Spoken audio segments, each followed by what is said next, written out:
Hello students, hello guys. আজকে আমরা নবম শ্রেণীর গণিতের কোশ্চেন দেখি 15.1 এর কোয়েশ্চেন করব। দ্যাট মিন্স আমাদের ত্রিভুজ ও চতুর্ভুজের পরিসীমা ও ক্ষেত্রফল সংক্রান্ত চ্যাপ্টারটি হচ্ছিল।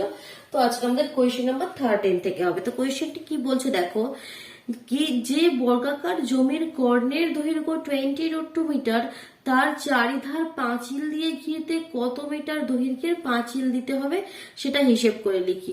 প্রতি বর্গমিটারে 20 টাকা হিসাবে ঘাস বসাতে কত খরচ হবে সেটাও লিখতে হবে। ঠিক আছে, একটা বর্গাকার জমি যার কর্ণের দৈর্ঘ্য বলে দিয়েছে 20√2। তো দেখো, এই মনে করো একটা বর্গাকার জমি, এই বর্গাকার জমি যার কর্ণের দৈর্ঘ্যটা তোমাকে বলে দিয়েছে, মনে করো এ বি সি ডি। তো তোমাকে বলে দিয়েছে এসি ইজ ইকুয়াল টু 20√2, ঠিক আছে, এত মিটার কর্ণের দৈর্ঘ্যটা আমাকে বলে দিয়েছে। এবার বলছে এই যে জমিটির চারিধারে পাঁচিল দিয়ে ঘিরতে কত মিটার দৈর্ঘ্যের পাঁচিল দিতে হবে। তো চারিদিকে পাঁচিল দিয়ে ঘিরবে, দ্যাট মিনস কি ব্যাপারটা দেখো, এরকম চারিদিকে, দ্যাট মিনস তার কি চাই, তোমার পরিসীমা চাই না ক্ষেত্রফল চাই, এটা তাকে ক্লিয়ার করতে হবে। চারিদিকে পাঁচিল দিয়ে ঘিরবে, দ্যাট মিনস পরিসীমা। আমি বলেছি পরিসীমা মানে তার বাউন্ডারি ধরে যদি যাও, যে ডিস্টেন্সটা সেটা তার পরিসীমা হয়। তো পাঁচিল দিয়ে ঘিরতে হবে মানে বাউন্ডারি ধরে যেতে হবে, দ্যাট মিনস তার পরিসীমাটা আমাকে চাই। এটা ক্লিয়ার হয়ে গেল। তো পরিসীমার ফর্মুলা তো আমরা জানি, পরিসীমা হচ্ছে আমাদের 4 × বাহু, তাই তো। এটা তো তোমার এর তো বাহুটা কিন্তু আমাদের দেওয়া নেই, কর্ণটা দেওয়া আছে কি 20√2। তো বাহু একটা বর্গক্ষেত্র মানে বাহু তো সেম ভাবে মনে করো এ, আমি ধরে নিচ্ছি কি প্রতিটি বাহু কি এ, তাই তো। তাহলে পরিসীমা কি হবে 4 × a।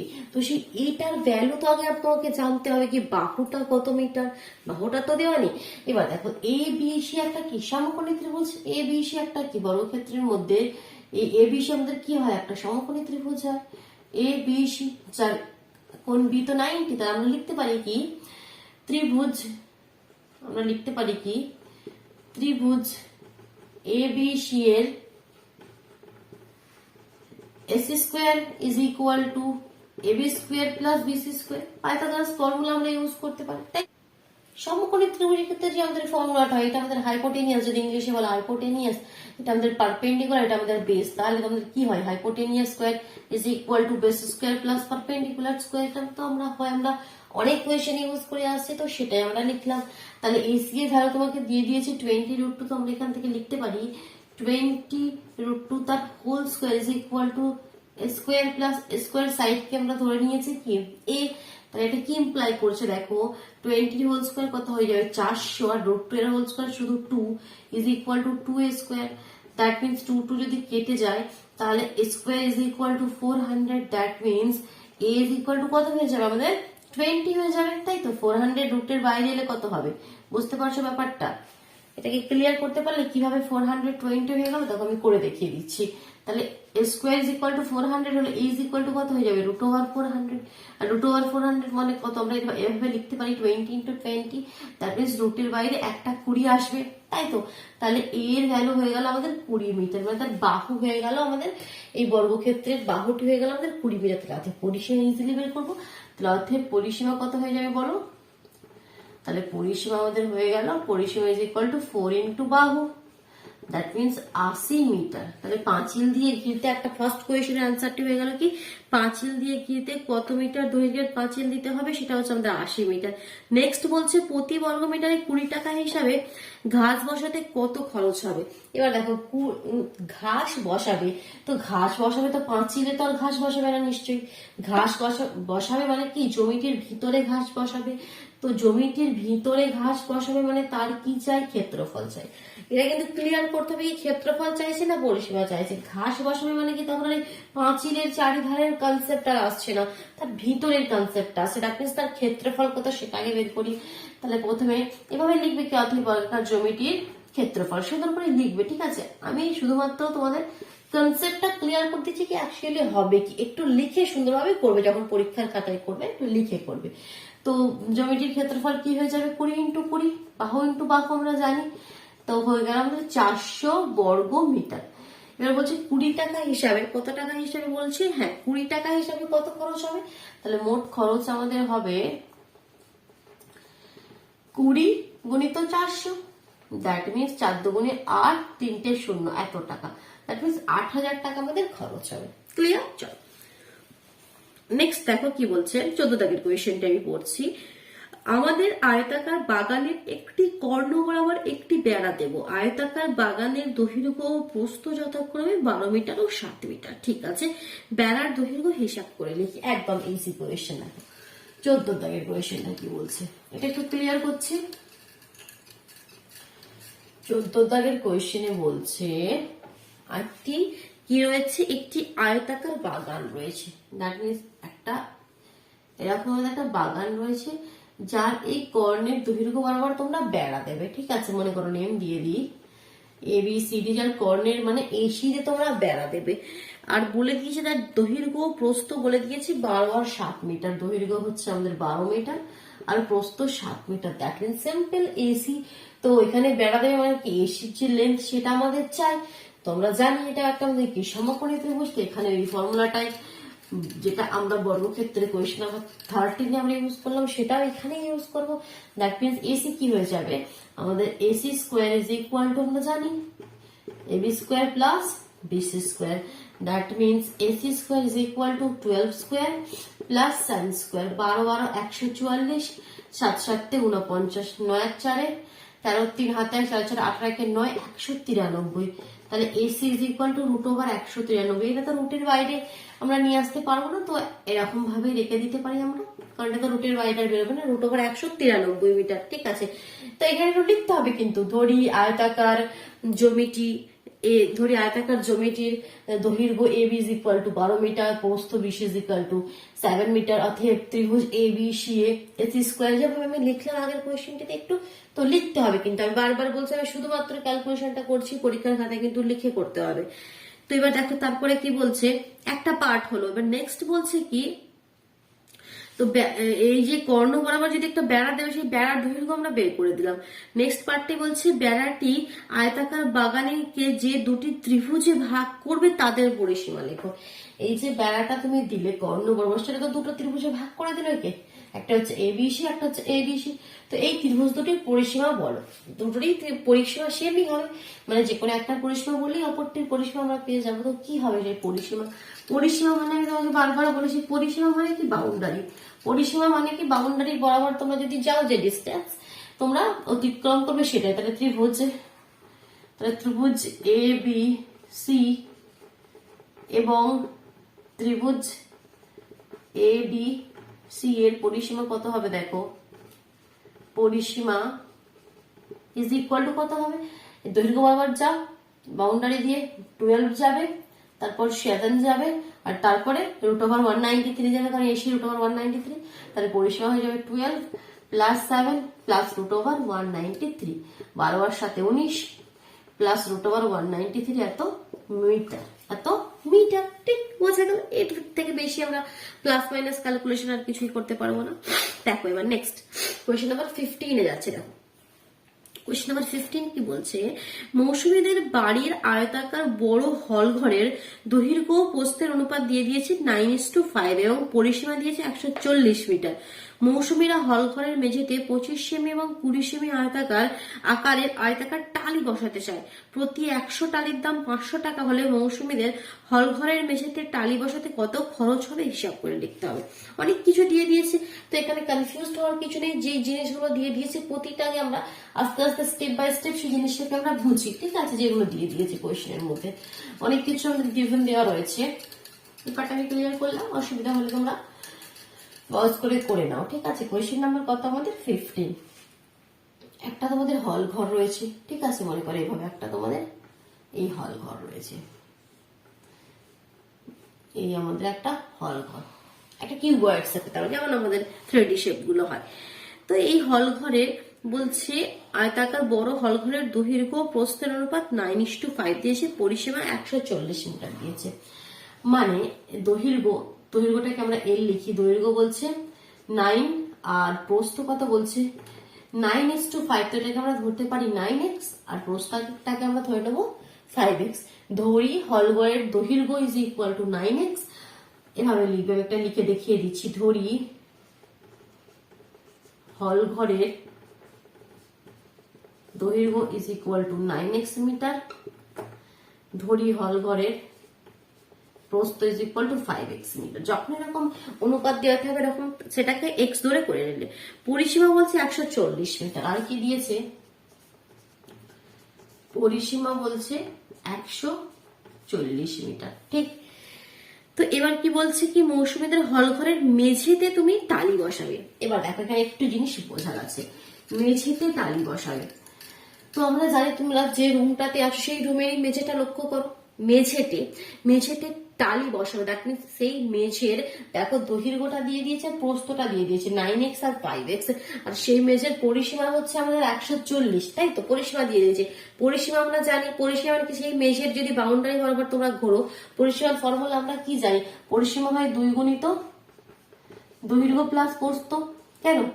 এটা ইজ ইকুয়াল টু 140 তোমাকে দিয়ে দিয়েছে। কেন? পরিসীমা আমরা জানি, পরিসীমা মানে কি বাউন্ডারি দিয়ে যাবে, দুবার দৈর্ঘ্য আসবে দুবার প্রস্থ হবে, যার জন্য পরিসীমার ফর্মুলা হয় 2 ইন্টু দৈর্ঘ্য প্লাস প্রস্থ। এটা তো আমাকে দিয়ে দিয়েছে। তাহলে এখান থেকে দেখো আমরা এক্স এর ভ্যালুটা পেয়ে যাবো, প্রথমে সেটা বের করে নিই। তাহলে 2 ইন্টু দৈর্ঘ্য প্লাস প্রস্থ মানে 9x plus 5x, 9x plus 5x is equal two 140। This implies 2 into 9 এর 5 14x is equal to 140. This implies 14 দুগুণে 28x is equal to 140. This implies x is equal to 140/28। তো এখানে কেটে যাবে 5 দিয়ে, 5 আসতে 40 এর শূন্য, দেখি একবার 5 দিয়ে করলে 5 আসতে 40 এর শূন্য আছে 4, 5 দুগুণে 10 আর 4 14। হ্যাঁ, 5 দিয়ে কেটে গেল। তাহলে x এর ভ্যালু হয়ে গেল 5। x এর ভ্যালু যে 5 হয়ে গেল সেখান থেকে আমরা তাহলে হলঘরের দৈর্ঘ্য আমরা পেয়ে যাব। হলঘরের দৈর্ঘ্য কত হবে যাবে? 5 9 45, আর এটা 25 মিটার। তাহলে আমাদের তাহলে অতএব দৈর্ঘ্য মানে এল এর ভ্যালু আমরা পেয়ে গেলাম 9x মানে 9 ইন্টু 5, তার মানে 45 মিটার। আর প্রস্থ বি ইজ ইকুয়াল টু পেয়ে গেলাম 5 ইন্টু 5, তার মানে 25 মিটার। দৈর্ঘ্য আর প্রস্থ আমরা পেয়ে গেলাম। ঠিক আছে, এবার কোনো চাপ নেই। এবার দেখো কি বলছে। তো সেই মেঝেতে আমাদের 25 সেন্টিমিটার 20 সেন্টিমিটার আকারের আয়তাকার টালি বসাতে হবে। ঠিক আছে, তো এখানে প্রথমে তো আমাকে জানতে হবে কি তার মানে কতগুলি টালি লাগবে, তারপর আমরা খরচটা তো ইজিলি বের করে দেবো। কি 100টা টালির দাম 500 টাকা হলে যতগুলি আমাদের টালি লাগবে সেই টালির দাম কত হবে শুধু মাল্টিপ্লাই করলে বেরিয়ে যাবে। প্রথম তোমাদের এবার লক্ষ্যটা কি হলো, দৈর্ঘ্য প্রস্থটা বের করার পর এবার আমাদের লক্ষ্য হলো এই যে মেঝেটা নিচেটা মানে এইটা, আমাদের শুধু মেঝেটাকে আমরা তুলে নিচ্ছি। এই মেঝেতে এবার আমরা যে টালিগুলো বসাবো ছোট ছোট করে, সেই টালির সংখ্যা কত। আর আমরা বলেছি এরকম কোয়েশ্চেন যখন কোনো কিছু এরকম টালির সংখ্যা ইটের সংখ্যা আমাদেরকে চাইবে, তখন প্রসেসটা কি বলেছি, কি করবে তোমরা এভাবে লিখবে কি টালির সংখ্যা ইজ ইকুয়াল টু কি বলেছি, উপরে হচ্ছে তোমার যে জায়গার মধ্যে টালিটা বসাবে তার ক্ষেত্রফল, নিচে হচ্ছে টালির ক্ষেত্রফল, প্রতিটি টালির ক্ষেত্রফল। তাহলে উপরে হচ্ছে তোমাদের মেঝের মধ্যে টালি কি বসাবে, তাহলে মেঝের ক্ষেত্রফল, মেঝের দৈর্ঘ্য প্রস্থ জেনে গেছে, ক্ষেত্রফল কি দৈর্ঘ্য গুণিত প্রস্থ। কিন্তু এইগুলো দেখো মিটারে রয়েছে, আর যে আমাদের টালির ব্যাপারগুলো দিয়েছে, টালির যে সাইড গুলো দিয়েছে 25 সেন্টিমিটার আর 20 সেন্টিমিটার, ওগুলো আবার সেমিতে দিয়েছে। তাহলে দুটো তো আলাদা ইউনিট আমরা ক্যালকুলেশন করতে পারবো না, ভুল হয়ে যাবে। তাহলে এটা মিটার থেকে সেন্টিমিটারে চলে যাবে, মিটার থেকে সেন্টিমিটারে গেলে কত, মিটার ডেসিমিটার সেন্টিমিটার দুটো শূন্য আসবে। তাহলে এটা 45টা হয়ে যাবে 4500, আর 25টা হয়ে যাবে 2500। ঠিক আছে, আমরা সেন্টিমিটারে চেঞ্জ করে দিলাম। তাহলে টালির সংখ্যা কি হয়ে যাবে, মেঝের ক্ষেত্রফল আপন নিচে থাকবে টালির ক্ষেত্রফল। টালির ক্ষেত্রফল কত বলেছে, 25 ইন্টু 20। ঠিক, তাহলে এটা হয়ে গেল টালির সংখ্যা। তো দেখি টালির সংখ্যা কত, কতবার টালি আমরা এখানে হিসেব করে নিই। 0 0 কেটে গেল, 25 দিয়ে 25 আগে 25 0, 2 দিয়ে 5 দুগুণে 10, তাহলে 5 0 0 5 0 0, 5 5 25, 5 হাতে 2, 4 5 20 আর 2 22, 22,500টি টালি লাগবে। ঠিক আছে, টালি কতটি লাগবে পেয়ে গেলাম 22,500টি। এবার সেই টালির দাম আমরা কত বের করবো, বলছে প্রতি 100টি টালির দাম 500 টাকা। একটি টালির দাম কিন্তু আবার দিয়ে দেয়নি, এখানে আবার একটু ঘুরিয়ে দিয়েছে তোমাকে। কি বলে দিয়েছে, প্রতি লিখবে প্রতি 100টি টালির দাম 500 টাকা, প্রতি 100টি টালির দাম 500 টাকা, এইভাবে লিখবে। তাহলে অতএব একটি টালির দাম কত হয়ে যাবে, 500/100। দ্যাট মিনস একটি টালির দাম হয়ে যাবে 5 টাকা। কতগুলো টালি, 22,500। 22,500টি টালির দাম তাহলে কত হবে, 22,500 গুণিত 5, এত টাকা। গুণ করে দাও, 5 0 0 5 0 0, 5 5 25, 5 হাতে 2, 5 10 আর 2 12, 2 হাতে 1, 5 10 আর 1 11, 1,12,500 টাকা। 1,12,500 টাকা। ক্লিয়ার হয়ে গেল কোয়েশ্চেন নাম্বার 15। আর কোনো ডাউট নেই? দেখো এবার কোয়েশ্চেন নাম্বার 16 যায়। যে কোনো অসুবিধা হলে কমেন্ট বক্সে অবশ্যই লিখো, কেমন? তবে আমি বুঝতে পারবো কি তোমাদের কোথায় কি প্রবলেম হচ্ছে। দেখো কোয়েশ্চেন নাম্বার 16 কি বলছে আমরা দেখি। তো কি বলছে দেখো, 18 মিটার দৈর্ঘ্য বিশিষ্ট একটি বড় হল ঘরে কার্পেট দিয়ে মুড়তে 2,160 টাকা খরচ হয়। যদি হল ঘরের প্রস্থ 4 মিটার কম হতো তাহলে 1,620 টাকা খরচ হতো। তাহলে হল ঘরের ক্ষেত্রফল কত হিসেব করে দেখি। আচ্ছা, তো চলো দেখো 18 মিটার দৈর্ঘ্য বিশিষ্ট একটা হল ঘর আমরা এখানে আগে একটু ড্র করি। এই মনে করো একটা হল ঘর, ঠিক আছে? তো সেই হল ঘরের বলছে দৈর্ঘ্য তো আমাকে বলে দিয়েছে, 18 মিটার, ঠিক আছে? দৈর্ঘ্য 18 মিটার বলছে। সেই হল ঘরটিকে কার্পেট দিয়ে মুড়তে কত টাকা খরচ হয়? 2,160 টাকা। কত খরচ হয়? 2,160 টাকা। এবার বলছে প্রস্থটা যদি 4 মিটার কম হতো, আগে প্রস্থ কত ছিল সেটা বলে দেয়নি, বলছে প্রস্থ যদি 4 মিটার কম হতো, প্রস্থ যদি বলছে 4 মিটার কম হতো তাহলে কি বলছে, প্রস্থ 4 মিটার কম হলে, এটা একটু ক্লিয়ার করি দাঁড়াও, প্রস্থ 4 মিটার কম হলে বলছে তাহলে 1,620 টাকা খরচ হয়। তাহলে কত খরচ হয়? 1,620 টাকা। আগে বলছে 2,160 টাকা খরচ হতো, প্রস্থ 4 মিটার কম হলে এখন কত খরচ হয়? 1,620 টাকা। তাহলে বলছে কি হল ঘরের ক্ষেত্রফল হিসেব করে লেখো। তো এখানে একটু বোঝার জিনিস এটা দেখো, এটা আমি সিম্পল ভাবে বোঝাচ্ছি। একটা মনে করি একটা আয়তক্ষেত্র, ঠিক আছে? একটা আয়তক্ষেত্র। তো এই পুরোটাতে খরচ হয় বলছে 2,160 টাকা। সাপোজ আমি একটা বোঝানোর জন্য বলছি, এই পুরোটাতে খরচ হয় 2,160 টাকা। এবার প্রস্থ 4 মিটার কম হলে দৈর্ঘ্য তো সেমই আছে, দৈর্ঘ্য কোনো কিছু নেই, এটা তো প্রস্থ।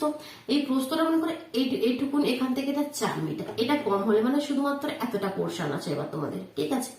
এতটা পোর্শন আছে, প্রস্থ 4 মিটার কম হয়ে গেছে।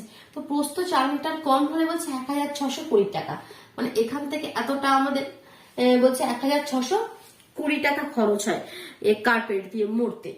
তো এখান থেকে আমরা একটা জিনিস বুঝতে পারছি তাহলে কি, এই যে জায়গাটা, তাহলে এই জায়গাটা মুড়তে আমাদের কত খরচ হচ্ছিল, এই জায়গাটার ক্ষেত্রফল কত, দৈর্ঘ্য তো সেমই আছে 18 আর প্রস্থ কত আমাদের 4, এখানে 2,160 টাকা, এখানে 2,160 টাকা প্রথম কেসে, আর এখন বলছে 1,620 টাকা। তাহলে কত টাকা কম হচ্ছে? 0, 4, 6 করিতে 11, 6 করিতে 11, আমাদের 6, 7, 8, 9, 10, 11, 5 দিতে 11, 540।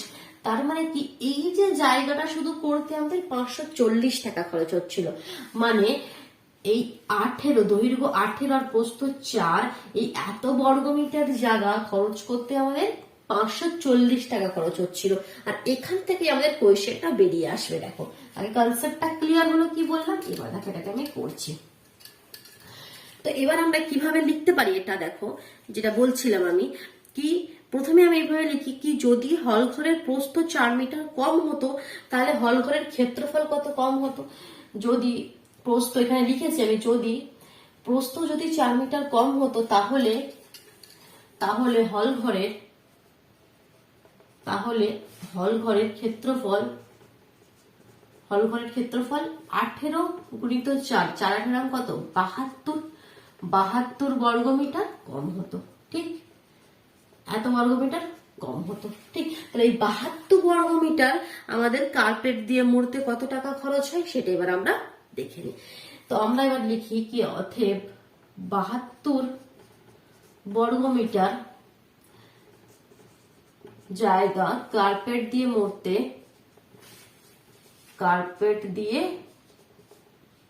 মুড়তে 2000 কত, 160 মাইনাস 2160 মাইনাস আরেকটি কত ছিল তোমাদের, 1,620, তার মানে হচ্ছে আমাদের কত বললাম, 540, তাই তো? 540, 72 বর্গমিটার জায়গা কার্পেট দিয়ে মুড়তে 540 টাকা খরচ হয়, ঠিক? বোঝা গেল, এখানে কোনো ডাউট নেই। এবার দেখো আসল কোয়েশ্চেনটা এখানে আমি কিভাবে লিখছি। তাহলে 40 টাকা খরচ হয়। দেখো এটা পুরো হলঘরটি কার্পেট দিয়ে মরতে কত খরচ হচ্ছে? 2160 টাকা। তাহলে 2160 টাকা তোমাদের যত বর্গ মিটারে খরচ হচ্ছে সেটাই তো তার ক্ষেত্রফল।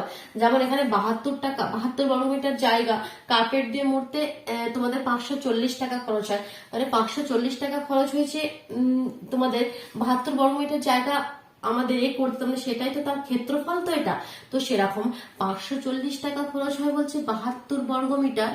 লিখবে এটা পুরোভাবে কথায় লিখবে, 540 টাকা খরচ হয় 72 বর্গ মিটার জায়গা কার্পেট দিয়ে মরতে। তাহলে 1 টাকা খরচ হয় কত বর্গ মিটার তোমাদের কার্পেট দিয়ে মরতে? 72/50। আর 2160 টাকা তাহলে খরচ হয় কত বর্গ মিটার কার্পেট দিয়ে মরতে? 2160 টাকা খরচ হয়। ঐকিক নিয়ম যেটা আমাদের বলে সেটা করছি, 72/540 গুণিত 2160। 540 টাকা খরচ হয় 72 বর্গ মিটার জায়গাকে কার্পেট দিয়ে মরতে, 1 টাকা খরচ হয় এত বর্গ মিটার জায়গাকে কার্পেট দিয়ে মরতে, আর 2160 টাকা খরচ হয় কত বর্গ মিটার জায়গাকে কার্পেট দিয়ে মরতে। সেটাই সেই হলঘরের ক্ষেত্রফল, কারণ বলে দিয়েছে এই পুরো হলঘরটি কার্পেট দিয়ে মরতে এত টাকা খরচ হয়, তাই এটাই তার ক্ষেত্রফল আমরা পেয়ে যাবো। কারণ ক্ষেত্রফল তোমাকে চাইছে, 0 0 কেটে গেল, 9 দিয়ে 6 9 54, আর 9 দিয়ে কত 8 9 72, 6 দিয়ে কেটে যাচ্ছে, 6 দিয়ে 6 দুগুণে 12, 3 6 18, 19 20 21 36, 6 6 36, গুণ করে দাও, 6 48 এর 8, হাতে রইল 4, 3 8 24, 25 26 27 28, 288। কত বেরোলো অ্যান্সার? 288। ঠিক বোঝা গেল? কোনো ডাউট নেই। চলো এবার নেক্সট কোয়েশ্চেনে মুভ করি। তো দেখো নেক্সট কোয়েশ্চেন নাম্বার 17 বলছে একটা আয়তাকার জমির কর্ণের দৈর্ঘ্য 15 মিটার। তো একটা আয়তাকার জমি আমরা এখানে দেখি, ড্র করি। এই আয়তাকার জমি যার কর্ণের দৈর্ঘ্য বলে দিয়েছে আমাকে, এই যে কর্ণ সেটা আমাকে বলে দিয়েছে 15 মিটার। আর কি বলেছে? বলেছে কি দৈর্ঘ্য প্রস্থের মধ্যে অন্তর হচ্ছে 3 মিটার। দৈর্ঘ্য যদি x আর প্রস্থ যদি আমরা y মনে করি, ধরি আয়তাকার জমিটির দৈর্ঘ্য x মিটার, প্রস্থ y মিটার, তাহলে অতএব আমাকে বলে দিয়েছে x minus y is equal to 3, এটা বলে দিয়েছে। ঠিক এবার কি বলছে? আর কি বলেছে? জমির পরিসীমা ও ক্ষেত্রফল নির্ণয় করি। তাহলে পরিসীমা ক্ষেত্রফল যাই নির্ণয় করতে যাও তোমাকে আগে এক্স আর ওয়াই এর ভ্যালু বের করতে হবে, মানে দৈর্ঘ্য প্রস্থ জানতে হবে, তবেই তোমরা পরিসীমা বের করতে পারবে বা ক্ষেত্রফল বের করতে পারবে। তাহলে তোমাদের প্রধান লক্ষ্যই হচ্ছে পরিসীমা বা আমাদের দৈর্ঘ্য বা প্রস্থ নির্ণয় করা, কোনো না কোনো ভাবে এই যে এক্স আর ওয়াই এর ভ্যালু আমাদের বের করে নিয়ে আসা, তাই তো। তো দেখো কি কি রিলেশন দিয়েছে। একটা আমাদের এই রিলেশন দিয়েছে x minus Y is equal to 3, x minus Y is equal to 3। আর এই যে একটা সমকোণী ত্রিভুজ থেকে আমরা কি লিখতে পারি, যেটা আমরা বারবার লিখে আসছি, AC square is equal two AB square plus BC square. That means এটা কি ইমপ্লাই করছে, x square plus y square is equal two 15 square, তাই তো 15 square is equal two x square plus y square. এটাকে একটু যদি ঘুরিয়ে লিখি সুন্দরভাবে, x square plus y square is equal two 15 square কত হয়, 15 15 কত হয়, 15 কে 15 দিয়ে গুণ করে দেখি, 5 5 25 5 হাতে 2, 5 আর 2 7, 5 একে 5 1, 5 7 5 12 2 1 2, 225। 15 15 আমাদের হয়ে যায় 225।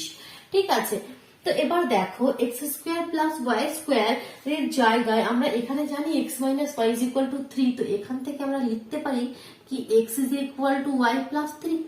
ওয়াইটাকে যদি ওদিকে নিয়ে যাই, x ইজ ইকুয়াল টু আমরা লিখতে পারি y প্লাস 3, তো সেটাই লিখবো। x এর জায়গায় আমরা কি লিখে দেবো, y প্লাস 3 লিখে দেবো। y প্লাস 3 তার whole square plus y square is equal to 225। তাহলে কত হবে দেখো, এটা a প্লাস b এর হোল স্কোয়ারের ফর্মুলায় ভেঙে দাও, square plus 2ab plus b square plus y square is equal to 225। তো এখান থেকে দেখো আমাদের কত কি আসছে, 2y square plus 6y plus 6y minus, কারণ 225 এদিকে আছে, যখন এদিকে আসবে মাইনাস 225 হবে, আর প্লাস 9 আর মাইনাস 225, তাহলে 225 থেকে যদি আমরা 9 মাইনাস করে দিই কত থাকবে, 216 থাকবে। তাহলে 216 ইজ ইকুয়াল টু 0। একটু 2 দিয়ে ভাগ করে এটাকে আরেকটু সিম্পলিফাই করে দাও, ওয়াই স্কোয়ার 2 দিয়ে ভাগ করলে এখানে 3y, 2 দিয়ে ভাগ করলে 2 একে 2, 0 আর 2 গুণে 16। ঠিক, এটা হলো। এবার এখান থেকে আমরা মিডিল টার্ম ফ্যাক্টর করে, মিডিল টার্মটাকে ফ্যাক্টর করে ওয়াই এর ভ্যালু নিয়ে আসতে পারি। আমরা জানি এই প্রসেস, ঠিক আছে, কিভাবে করতে হয় আমাদের, তো সেটাই আমরা করব। তাহলে আমাকে 3 4 108, 108কে কিভাবে আমরা ভাঙবো কি দুটো নাম্বারে, সেটা মাইনাস করে 3 আসবে বলো। আমরা 9 বারাং 108 হয়, আমরা জানি, 12 নাম তো আমরা জানি। 9 বারাং কত? 108, 9 2 18, 8 হাতে 1, 9 একে 9 একে 10। তাহলে 12 থেকে 9 মাইনাস করলে দেখো 3 আসছে। তাহলে দেখো দুটো নাম্বার আমরা পেয়ে গেলাম, যেটাকে গুণ করলে 108 হচ্ছে, যেটাকে মাইনাস করলে আমাদের 3 হচ্ছে। এটাই তো আমাদের রুল। তাহলে এখানে আমরা লিখবো 12 minus 9, y minus 108 is equal two 0। তো এখান থেকে কত হয়ে গেল দেখো, y square plus 12y minus 9y minus 108 is equal two 0। This implies, এখান থেকে কমন নাম y, কমন নিলে y প্লাস 12, আর এখানে y প্লাস 12 আগে লিখে দাও, তারপর ম্যাচ করিয়ে দাও মাইনাস 9 লিখে। দ্যাট মিনস y এর ভ্যালুটা কত চলে এলো দেখো। এবার এদিকে পোর্শনটা একটু ক্লিয়ার করছি।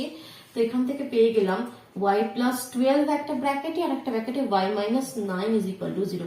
দ্যাট মিনস y এর একটা ভ্যালু হচ্ছে মাইনাস 12 আর y এর আরেকটি ভ্যালু হচ্ছে 9। তো আমরা 9টা নেবো মাইনাস ভ্যালু, কখনোই আমাদের প্রস্থ, সেটা একটা দৈর্ঘ্য, মানে সেটা একটা লেন্থ, তো ডিস্টেন্স, তো সেটা কখনো নেগেটিভ হতে পারে না। দ্যাট মিনস আমাদের প্রস্থ হয়ে গেল 9 মিটার। দ্যাট মিনস আমাদের প্রস্থ হয়ে গেল 9 মিটার। তাহলে দৈর্ঘ্য কত হয়ে গেল? দৈর্ঘ্য কত হয়ে গেল? দৈর্ঘ্য কত বলেছিল তোমাদের? এটা যদি ওইদিকে আমাদের করে পাঠিয়ে দাও, তাহলে কত? 9 প্লাস 3, দ্যাট মিনস 12 মিটার। তাহলে দৈর্ঘ্য প্রস্থ যেহেতু পেয়ে গেছি, আর আমাদের কোনো চাপ নেই। এবার আমরা পরিসীমা ইজিলি বের করতে পারবো, আর ক্ষেত্রফল ইজিলি বের করতে পারবো। তাহলে পরিসীমা কত? তাহলে আমাদের পরিসীমা কত হবে? আমরা ফর্মুলা জানি 2 ইন্টু দৈর্ঘ্য প্লাস প্রস্থ, দৈর্ঘ্য প্লাস প্রস্থ। তাহলে 2 ইন্টু 12 আর 9 কত? 21, আর 21 দুগুণ হয়ে গেল 42 মিটার। আর ক্ষেত্রফল কত হয়? দৈর্ঘ্য ইন্টু প্রস্থ, মানে কি 12 ইন্টু 9, আর 9 বারাং কত হয়? 108 বর্গ মিটার। তো এটা সুন্দরভাবে লিখে দেবে। অথবা আয়তাকার জ্যামিতির পরিসীমা ইজ ইকুয়াল টু 42 মিটার, আয়তাকার জ্যামিতির ক্ষেত্রফল ইজ ইকুয়াল টু 108 মিটার। ঠিক আছে, লিখে দিলে সুন্দরভাবে। তো এবার দেখো নেক্সট আরেকটি কোয়েশ্চেন আজকে করবো। কোয়েশ্চেন নাম্বার 18 কি বলছে দেখি। 385 মিটার গুণিত 60 মিটার পরিমাপের একটি আয়তাকার চাতাল পাকা করতে, মানে আয়তাকার চাতাল মানে এভাবে, আর কিভাবে দেওয়া আছে? 385 গুণিত 60 মানে কি দৈর্ঘ্য 385 আর প্রস্থ 60। ঠিক আছে, এভাবে দিয়ে দেওয়ার মানেটাই হচ্ছে এটা। তো আমি এখানে একটু ক্লিয়ার করে সুন্দরভাবে একবার আমি আয়তক্ষেত্রটা এখানে অঙ্কন করছি। ঠিক আছে, তো দেখো এই একটা আয়তাকার চাতাল রয়েছে, যার দৈর্ঘ্য দিয়ে দিয়েছে 385 মিটার আর প্রস্থ দিয়েছে যা তোমার 60 মিটার। ঠিক, এই আয়তাকার চাতালকে কি করতে হবে? পাকা করতে হবে। ঠিক আছে, তো এই আয়তাকার চাতালকে বলছে পাকা করতে সর্ববৃহৎ কত মাপের বর্গাকার টাইলস ব্যবহার করা যাবে, সেক্ষেত্রে টাইলের সংখ্যা কত সেটাও লিখতে হবে। তো দেখো আয়তাকার চাতালটি দৈর্ঘ্য আর প্রস্থের গসাগু যেটা হবে, সেটা হচ্ছে তোমাদের সেই বর্গক্ষেত্রের বাহু। সবসময় এটা মনে রাখবে কি, যেখানে সর্ববৃহৎ যখন কোনো কথা আসবে কি সর্ববৃহৎ, তখন মানে আমাদের গসাগু, তখন আমাদের গসাগু নির্ণয় করতে হয়। তো এখানে দৈর্ঘ্য আর প্রস্থের গসাগু যেটা হবে, সেটাই হচ্ছে সেই সর্ববৃহৎ যে আমাদের বর্গাকার শেপের টাইলস গুলো, তার বাহুর দৈর্ঘ্য আমরা পেয়ে যাবো। ঠিক আছে, বলেছে তোমাদের দেখো সর্ববৃহৎ কত মাপের বর্গাকার টাইলস গুলো কিন্তু বর্গক্ষেত্র, বর্গাকার টাইলস তোমাদের ব্যবহার করা যাবে। সেই সর্ববৃহৎ বর্গাকার টাইলের বাহুর দৈর্ঘ্য আমাদের হবে এই যে আমাদের 385 আর 60-এর গসাগু। ঠিক আছে, এটা তোমাদের মনে রাখতে হবে কি সর্ববৃহৎ মানে কি গসাগু। তাহলে সবার প্রথমে আমরা কিভাবে লিখবো কি আয়তাকার চাতালটির দৈর্ঘ্য এবং প্রস্থের গসাগু কত সেটা লিখবো। কি আয়তাকার চাতালটির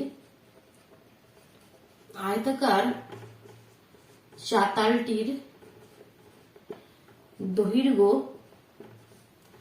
এবং প্রস্থের গসাগু কত হবে বলতো গসাগু? তো আয়তাকার চাতালটির দৈর্ঘ্য 385 আর আমাদের প্রস্থ হচ্ছে 60। গসাগু আমরা কিভাবে নির্ণয় করি তোমরা জানো, দুটোকে আলাদা আলাদা ভাবে এটাকে আমরা ভাঙি। ঠিক আছে, করে দুটোর মধ্যে যে কমন ফ্যাক্টর থাকবে, যে দুটো কমন থাকবে সেটাই তার গসাগু হয়। গসাগু মানে কি, তোমাদের দুটোর মধ্যে যেটা আমাদের কমান থাকবে। তো দেখি কি কমান আছে, এটা বলতে যাবে 5 দিয়ে যাবে, 5 দিয়ে 5 7 35, 36 37 38 35, 5 7 35, 7 দিয়ে 7 11 77, 11 দিয়ে 11 একে 11, 2 দিয়ে 30, 2 দিয়ে 15, 3 দিয়ে 5, 5 দিয়ে 1, আর তো যাবে না। তাহলে কমান কি হচ্ছে, শুধুমাত্র দেখো একটা 5 কমান পাচ্ছি। তাহলে আয়তাকার চাকালটির দৈর্ঘ্য প্রস্থের গসাগু তাহলে কত হয়ে যাবে আমাদের, শুধুমাত্র 5 হয়ে যাবে, তাই তো। তাহলে গসাগু কত হয়ে যাবে, ইজ ইকুয়াল টু 5।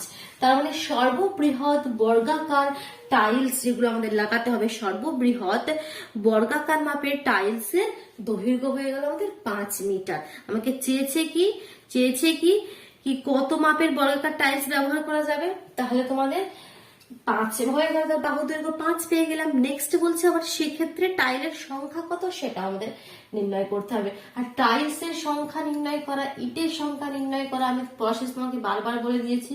তাহলে টাইলসের সংখ্যা কি হবে, টাইলসের সংখ্যা কি হবে, বারবার বলছি, যে জায়গায় টাইল লাগাবে সেটা উপরে, আর যে টাইল লাগবে তার ক্ষেত্রফল নিচে। যে জায়গায় টাইল লাগাবে তার ক্ষেত্রফল উপরে, তাহলে তার দৈর্ঘ্য আমরা জানি 385, প্রস্থ জানি 60, আর যে টাইলগুলি লাগাবে সেগুলো তো বর্গাকার মাপের, তাহলে তার বাহুর দৈর্ঘ্য 5, মানে কি 5 × 5, 5 দিয়ে কি কত হবে, 5 বার 60, এখানে 5 দিয়ে 5 7 35, আবার 7, তাহলে 77 গুণিত 12, 77 কে 12 দিয়ে গুণ করে দিই, যেটা হবে সেটাই আমাদের অ্যান্সার হয়ে যাবে। টাইলসের সংখ্যা হয়ে যাবে 77 কে 12 দিয়ে গুণ করো, 7 দুগুণে 14, 4 হাতে 1, 7 দুগুণে 14, আর 1 15, 7 1 7, 7 1 7, 4, 7 আর 5 12, 2 হাতে 1, 7 8 9, 924টি। তাহলে আমাদের টাইলস কত লাগবে, 924টি। বোঝা গেল, সুন্দরভাবে ক্লিয়ার হলো। তো ফটাফট ভিডিওটিকে লাইক করে দাও, নিজের বন্ধুদের মধ্যে শেয়ার করে দাও, যদি চ্যানেলে নতুন হয় তাহলে চ্যানেল সাবস্ক্রাইব করে বেল আইকনটি প্রেস করে নিও, কেমন। তবে তোমরা ঠিক সময় মতো কিন্তু নোটিফিকেশন গুলো পেয়ে যাবে।